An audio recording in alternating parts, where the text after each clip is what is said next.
어린아이처럼이라는 제목으로 하나님의 말씀 전하겠습니다. 여러분, 저는 어렸을 적에 존경하는 위인들이 누구냐라는 질문을 참 많이 들었습니다. 그런데 이제 지금 그런 얘기를 하면 어린아이들은 잘 못 알아듣고요. 롤 모델이라는 표현을 많이 씁니다. 이 롤 모델이라는 의미는요, 자기가 해야 할 일이나 임무 따위에서 본받을 만하거나 모범되는 대상을 롤 모델이라고 합니다. 그러니까 내가 배울 점이 있고 존경하고 닮고 싶은 사람이라는 뜻입니다. 여러분, 신앙생활 가운데 롤 모델 되는 사람들이 어떤 분이 있습니까? 혹은 신앙인들 중에 뿐만 아니라 성경 인물 중에 어떤 분들이 여러분의 롤 모델의 신앙의 대상이 되는지 궁금합니다. 오늘 제자들이요 예수님께 질문을 하고 있는 이 부분 또한 비슷한 맥락의 질문이 아닌가 생각합니다. 오늘 우리가 함께 읽은 본문은 예수님과 제자들이 대화를 나누고 있는데요. 어떤 문제에 대해서 이야기를 하고 있습니까? 본문 1절을 보면은요. 제자들이 예수께 나와 이르되 천국에서는 누가 크니이까? 라고 질문을 하고 있습니다. 그러니까 예수님이 보기에는 훌륭한 신앙인, 천국에서 하나님의 나라가 이 땅 가운데 임했을 때 가장 두드러지게 드러나는 사람이 누구라고 생각합니까? 라고 이야기하는 것입니다. 그리고 이러한 질문을 하는 의도는요, 사실은 조금 더 이 제자들이 불순한 의도로 질문을 하고 있어요. 마태복음 18장 21절에 나와 있는 베드로의 질문과 사실 맥락이 비슷한데 21절을 보시면 베드로가 이렇게 질문을 또 하고 있습니다. 그때 베드로가 나와 이르되 주여 형제가 내게 죄를 범하면 몇 번이나 용서해 주리이까? 7번까지 하오리이까? 이렇게 질문하고 있습니다. 이거는 몇 번이나 더 용서를 해야 되는지 궁금해서 질문한 게 아니라 제 생각으로는 저는 7번까지 용서할 수 있는데요. 이 정도면 훌륭하지 않습니까? 라고 질문하는 것입니다.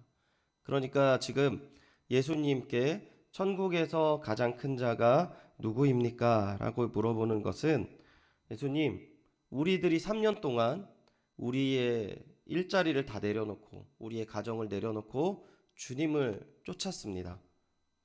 천국에서 가장 큰 자가 누구입니까? 라는 부분이 감추어져 있다는 것이죠. 그런데 예수님께서 제자들이 예상하는 이 대답은 어떠한 대답이겠습니까? 베드로 너는 그래 연장자고 나보다 나이가 많은데 겸손하게 모든 걸 내려놓고 나를 쫓았지. 너 참 훌륭하다. 야 안드레야 너는 이 베드로를 증거했지. 너 참 훌륭하다. 이런 대답을 아마 기대했을 수 있어요. 그런데 예수님의 대답이 어떠한 대답입니까? 2절부터 3절을 보면 예수님께서 의외의 대답을 하십니다. 2절 보시면 예수께서 한 어린아이를 불러 그들 가운데 세우시고 이르시되 진실로 너희에게 이르노니 너희가 돌이켜 어린아이들과 같이 되지 아니하면 결탄코 천국에 들어가지 못하리라. 이해가 안 되는 이야기를 하고 계시는 거예요. 분명히 그때 분위기로는 제자들을 칭찬해야 될 분위기로 질문을 했는데 예수님께서 한 어린아이를 세우셨어요. 그리고 천국에서 가장 큰 어린아이가 존재는 이 어린아이다라고 이야기를 하고 있는 것이 아니라 3절을 다시 한번 보시면 너희가 돌이켜라고 얘기하고 있습니다. 정확하게 제자들을 지목하고 있어요. 너희들이 회개하지 아니하면 회개해서 어린아이와 같이 되지 아니하면 뭐라고요? 천국에서 큰 자가 못 된다라고 했습니까? 천국조차도 못 들어갈 것이다 라고 대답을 하는 거예요. 제자들의 마음이 어떻겠어요? 상처받았겠죠. 당황스럽겠죠. 더 심각한 것은요.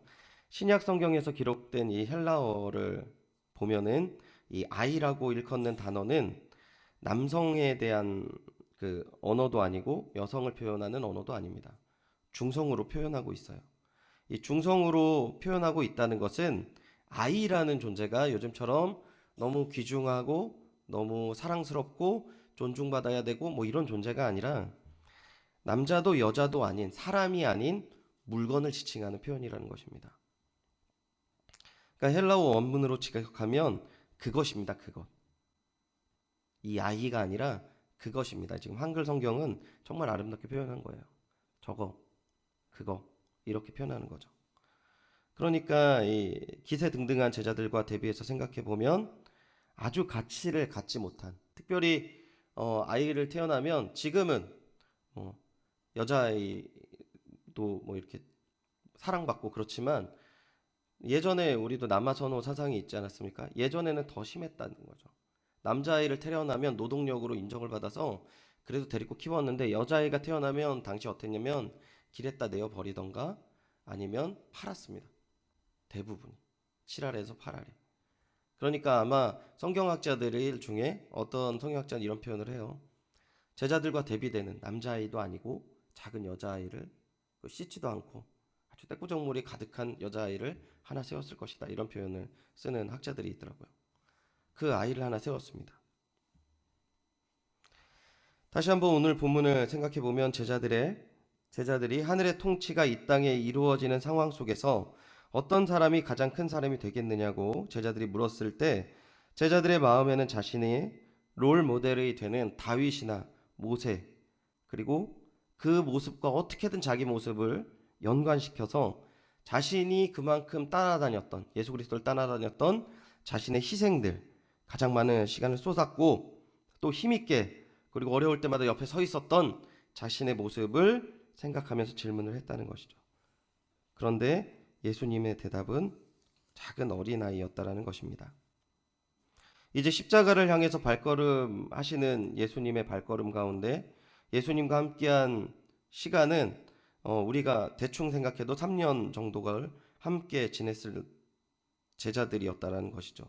그런데 제자들이 추구했던 온전히 모범되는 정말 멋진 신앙인의 모습은 하나님의 백성의 모습, 예수님이 생각하는 그 모습과 너무나도 차이가 있다라는 것을 오늘 본문에서 분명하게 보여주고 있습니다. 왜 이런 분명한 차이가 생겼다고 생각하세요? 공동서신에서 동일한 내용이 2번 언급이 되어지는데요. 마가복음 9장, 누가복음 9장에 실려 있습니다. 잠깐 이 본문을 읽어드리면 마가복음 9장 33절에서 34절을 보면 가버나움에 이르러 집에 계실새 이 제자들이 물으시되 너희가 길에서 서로 토론한 것이 무엇이냐 하시니까 이제 그들이 잠잠했습니다. 제자들이 잠잠하고 이제 이야기해요. 이는 길에서 서로 누가 크냐 하고 쟁론하였습니다. 라고 얘기하고 있습니다. 누가복음 9장 46절에도 이렇게 말씀하셨습니다. 제자 중에 누가 크냐 하는 변론이 일어나니. 여러분 왜 이런 변론이 일어난다라고 생각하세요? 이제 그들의 발걸음이 점점 예루살렘으로 다가가고 있습니다. 이제 좀 고조된 거예요. 예수님의 능력과 예수님의 이름이 이제 그 땅 가운데 가득했던 것이죠. 모르는 사람이 없었어요. 죽은 사람도 살리시고 또 뭐 병든 자들 그리고 배고픈 자들을 다 먹이시는 하나님. 그 하나님을 이제 다 이스라엘 백성들이 모두 다 알았고 저분이 메시아 아니냐라는 이야기들이 가득했던 그때에 점점 예루살렘으로 길을 가던 그 제자들의 마음속에는 이런 것이죠. 하나님 나라가 그 땅 가운데 임한다라는 이 외적인 표현은 알고 있었지만 그들이 생각했던 하나님의 나라는 예수님이 왕이 되고 자신들이 그 옆에 오른쪽과 왼쪽에 서는 것을 생각을 했던 것입니다. 그러니까 이제 점점 예수님이랑 가까운 자리가 중요하게 된 것이죠. 동일한 문제가 마태복음 20장에도 계속 전개가 되어 예수님이 이렇게 말씀하셨음에도 불구하고 20절 21절 보시면 이러한 문제가 있습니다. 그때 세베대의 아들 어머니가 그 아들들을 데리고 예수께 와서 절하며 무엇을 구하니 예수께서 이르시되 무엇을 원하느냐 이르되 나의 이 두 아들을 주의 나라에서 하나는 주의 우편에 하나는 주의 좌편에 앉게 명하소서. 뭐 하고 있습니까? 지금 세베대의 아들의 어머니가 치맛바람을 일으키고 있는 겁니다. 이렇게 치맛바람을. 이 치맛바람이라는 단어를 다들 모르시는 거 보니까 되게 젊으신 것 같아요. 저희 세대는 이 단어가 굉장히 유명했거든요.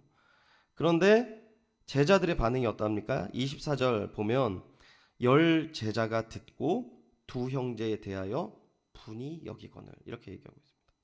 아직도 그 사람들은 예수님의 말씀을 듣고 변하지 않았어요. 다시 한번 질문해 드리겠습니다. 왜 제자들의 생각과 예수님의 생각이 차이가 날까요?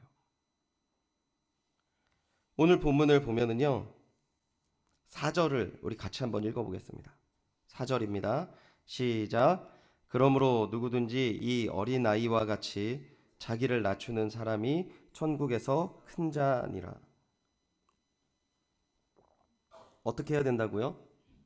자기를 낮추는 사람이라는 겁니다. 그 겸손이라는 표현을 많이 쓰세요. 이 본문을 가지고. 겸손해야 된다. 그럼 겸손의 중심이 뭘까요, 여러분? 겸손해. 예수님께서는 아마 예루살렘에 가는 길이 십자가를 향해서 점점 다가가는 것이기 때문에 그 마음속에 더 많이 기도하셨고 하나님의 뜻을 더 간구하셨을 것입니다. 근데 제자들의 생각은 점점 다르죠. 심지어 예수님과 가는 길도 같고 예수님과 동행하고 있는데 다른 것이에요. 근데 그 이유가 뭡니까? 겸손하지 않아서 그렇대요. 그럼 여기서 말하는 겸손이 무엇일까요? 어린아이가 어떤 겸손을 가질까요? 어린아이는요, 어른을 따라가는 겸손이 있어요. 그냥 부모를 쫓아가요. 제가 한번 말씀을 드린 경우가 있는데 뭐 이런 경우와는 좀 다르지만 제가 어린아이들 이렇게 케어하는 그 봉사단체에서 이렇게 활동을 할 때 정말 말도 안 되는 일이 있는데 어린아이들이요, 어린아이를 때리는 부모들이 있어요. 근데 그 어린아이들이 10중 8구는 보호를 받을 때 부모님한테 다시 가겠다고 합니다. 마저도 부모님한테 안아달라고 손을 벌려요. 그게 어린아이라는 거죠. 어린아이는 부모를 그냥 쫓아가요. 뭐 우리가 지금 일상생활에서 미운 4살, 뭐 미운 6살, 미운 7살 이렇게 얘기하지만 이 당시에 어린아이는 그냥 부모님의 뜻은 완전하게 그 뜻을 쫓아가는 사람이었다는 거죠. 겸손은 무엇입니까? 오직 예수님의 뜻을 쫓아가는 것을 이야기하고 있어요. 3년 동안 함께 하시고 무엇인지 분명히 얘기하셨지만 베드로의 고백 안에서도 예수님께서 나는 십자가를 향하여서 걸어가고 있다라고 얘기했고 그거에 대해서 반박하는 제자들을 사단아 물러가라 라고 표현하셨지만 제자들은 여전히 자기 길을 가고 있는 것이죠. 그냥 예수님이랑 함께. 존경하는 목사님 한 분이 계셔서 이렇게 그분을 알았던 분들과 함께 찾아뵈서 인사를 드렸던 적이 있습니다. 그리고 이제 막 이야기를 나눴어요. 이분이 은퇴를 앞두고 있는데 송 목사, 나는 목회를 이렇게 마무리를 하면서 생각을 해보니까 참 부끄러운 게 많아. 왜요? 목사님 너무 훌륭하세요. 저희들이 왜 지금 목사님 찾아왔습니까? 목사님 너무 감사드립니다. 이렇게 얘기하니까 그게 아니라 내가 지금 목회를 돌아보니까 내 DNA가 잘못된 것 같아 라고 얘기하시더라고요. 어떤 부분이 그런 부분이냐 물어보니까 자기가 꿈꾸고 지향했던 교회가 그런 교회였대요. 충현교회, 사랑의 교회, 온누리교회 뭐 이런 큰 교회들이라는 거죠. 근데 자기가 이렇게 지금 돌아보니까 자기가 놓친 너무 많은 사람들이 있대요. 그리고 이렇게 좀 성장 위주의 그러한 마음을 가지고 이렇게 사역을 하다 보니까 너무 많은 사람들이 너무 스치듯이 많이 지나갔고 정말 이게 하나님이 원하시는 교회인가? 교회에 문제가 생길 때마다 그런 고민을 한다는 것이죠. 그러니까 이 목사님 고백이 그런 것입니다. 하나님의 마음을 품지 못했고 하나님이 생각하는 교회를 세우지 못한 것 같다. 이런 말씀을 하시더라고요. 우리 신앙생활의 모습을 우리 스스로가 어떻게 생각하는지 모르겠어요. 우리 스스로가 어떠한 모습이라고 생각하시는지 모르겠어요. 여러분 스스로를 하나님 앞에 어떤 존재라고 생각하시는지 모르겠습니다. 그런데 우리의 모습이 어떠한 모습으로 가야 됩니까? 우리 신앙적으로 성장했고 우리가 정말 하나님을 닮아가는 그 모습을 가야 된다는 거 너무나도 잘 알지만 우리가 생각하는 신앙의 우상의 모습을 만들어가고 있는지를 돌아봐야 된다는 것이죠. 즉 우리는 철저하게 예수 그리스도의 DNA로 새로운 존재가 되어야 되는 것입니다. 예수님의 생각과 삶이 나의 삶의 중심 그리고 모든 것이 되어야 되는 것이죠. 로마서 6장 6절 말씀에 이런 말씀이 있습니다. 우리가 알거니와 우리의 옛사람이 예수와 함께 십자가에 못 박힌 것은 죄의 몸이 죽어 다시는 우리가 죄에게 종 노릇하지 아니하려 함이니. 아멘. 십자가에 박힌 삶이 어떠한 삶입니까? 오직 그리스도 예수를 따르기 위해 절대적으로 헌신된 삶이라는 거예요. 그분을 더욱 닮고 그분처럼 생각하고 그분처럼 행동하고 그분처럼 사랑하기 위해서 바쳐진 삶이라는 것입니다. 우리가 제자들과 다르게 영적으로 온전한 삶을 살기 위해서는 예수 그리스도와 깊은 관계를 맺으면서 살아가야 되는 것이죠. 우리가 서로 간에 닮을 필요가 없어요. 우리 인간들이 보기에 좋은 사람들을 닮을 필요가 없는 것입니다. 각자가 예수님을 닮으면 되는 것이죠. 그러므로 그분을 따르는 영광스러운 기쁨을 모른 채 신앙생활의 자잘한 것들에 매달리고 몰두하는 것은 아주 잘못됐다는 것입니다. 우리가 그분께 나아가는 것을 가로막는 모든 것을 내려놓지 않으면 오늘 본문의 제자들과 똑같은 모습으로 살아간다는 것이죠. 본문 가운데는 그러면 그러한 삶인지 아닌지를 구분할 수 있는 내용을 예수님께서 말씀하세요. 6절 같이 한번 읽어보겠습니다. 6절입니다. 시작. 누구든지 나를 믿는 이 작은 자 중 하나를 실족하게 하면 차라리 연자 맷돌이 그 목에 달려서 깊은 바다에 빠뜨려지는 것이 나으니라. 아멘이십니까? 네. 여기서 작은 자는 누굴까요? 먼저 예수님께서 세운 그 인정받지 못한 아주 작은 아이였을 거예요. 오늘날에 생각하면요, 우리 정말 연로하신 어르신일 수도 있습니다. 이제 건강치도 못해서 교회 나오지도 못하는, 정말 교회를 향한 마음은 있지만 아무것도 할 수 없다라고 생각하시는 어르신들일 수도 있고 장애인들일 수도 있고 정말 너무나도 연약한 존재들일 거예요. 그런데 예수님께서 분명히 이렇게 말씀하셨습니다. 실족하게 하면 차라리 연자 맷돌. 여기 연자 맷돌은요, 말인 줄 알았더니 다시 찾아보니까 이 망아지들 2마리가 이렇게 끌고 다니는 아주 큰 맷돌이에요. 그냥 맷돌을 품고 물에 빠져도 죽습니다. 그 큰 연자 맷돌을 목에 매달린다는 거는 죽는다는 거죠. 그냥 이렇게 다른 표현 없이. 너무나도 심각한 것은요, 그 이후에 하나님께 되게 무섭게 얘기하세요. 8절 보시면 만일 내 손이 내 발이 너를 범죄하게 하거든 찍어버려. 장애인이나 다리 저는 자로 영생에 들어가는 것이 2손과 2발을 가지고 영원한 불에 던져지는 것보다 나으니라. 9절입니다. 만일 내 눈이 너를 범죄하게 하거든 빼어내버리라. 한 눈으로 영생에 들어가는 것이 2눈을 가지고 지옥불에 던져지는 것보다 나으니라. 다 어떤 걸까요? 지금 어떤 죄를 얘기할까요? 10절입니다. 삼가 이 작은 자 중에 하나도 업신여기지 말라. 너희에게 말하노니 그들의 천사들이 하늘에서 하늘에 계신 내 아버지의 얼굴을 항상 배옵느니라. 그리고 다른 예로 이야기해요. 11절입니다. 12절. 너희가 너희 생각에는 어떠하냐? 만일 어떤 사람이 양 100마리가 있는데 그 중에 하나가 길을 잃었으면 99마리를 산에 두고 가서 길 잃은 양을 찾지 않겠느냐? 여러분 12절 말이 맞다고 생각해요? 아니에요. 99마리를 지키죠. 한 마리를 찾아 나서겠어요? 아닙니다. 그러니까 하나님의 나라와 자신의 생각 다르다는 거예요. 그런데 나는 이 안전한 99마리에 대한 마음보다 잃어버려서 길 잃어서 어려운 사람에 대한 마음이 예수님 더 크다라는 거예요. 그래서 어떻게 합니까?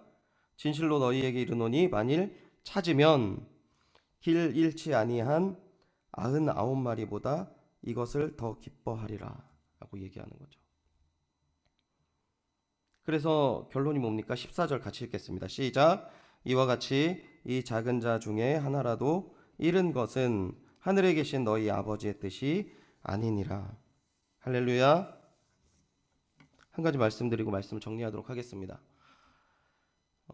좀 오랫동안 젊은이 사역을 했습니다. 중고등부를 한 10년 했고 청년부를 한 7년 했던 것 같아요. 굉장히 이렇게 당당하게 얘기합니다. 저 고생했어요, 하나님. 저 되게 열심히 했어요. 말씀을 준비하면서 한 아이가 생각났어요. 정말 재밌게 사역했던 교회였거든요. 정말 교회도 가난하고 아이들도 너무 가난한데 사역할 때 너무 기쁨이 넘쳤어요. 근데 첫 해에 이런 일이 있었습니다. 너무 행복하게 사역을 하는데 그 가운데에서도 힘든 아이들이 있죠. 이렇게 술 먹고 담배 피고 중학생인데 그것도 여자애들이 그 집을 가출했습니다. 이 친구가 뭐 여기저기 찾아다녔는데 찾을 길이 없었어요. 우연히 전철역에서 만났습니다. 근데 그때 이제 교회에서 늦게까지 일을 하고 한 이틀 밤을 새고 이제 집에 들어가는 길이었는데 그 여자를 딱 봤는 거죠. 근데 그 여자가 날 딱 보고 나서 도망갈 줄 알았는데 이 속도 없는 이 여자애가 저한테 전도사님 하고 뛰어오는 겁니다. 그럼 제가 그 아이들을 다 안아주고 너 어떻게 된 거야? 내가 너 때문에 얼마나 마음을 노심초사했는지 모른대. 기도하자. 집에 가자. 먹을 거 사주고. 그래야 되지 않습니까? 순간 제가 좀 짜증이 났어요. 짜증이 났어요. 너 교회도 안 나오고 뭐야 너 지금 이게. 저 남자애들 뭐야? 너 이 차림이 지금 뭐야? 제가 그렇게 하고 그 아이를 내보냈던 기억이 났습니다.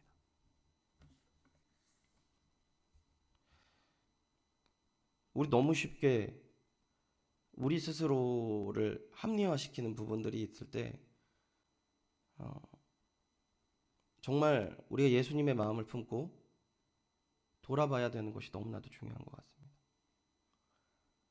스스로 우리가 은혜를 받아야 되는 것이 내 안에 은혜가 없어 좀 은혜를 받았으면 좋겠어 이게 아니라 은혜를 안 받으면 우리는 하나님의 사람이 아닙니다.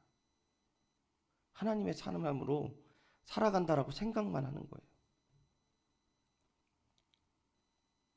오늘 이 섬김의 예배를 드린 모든 성도님들 귀한 주일 예수 그리스도의 DNA가 가득하시길 축원드립니다.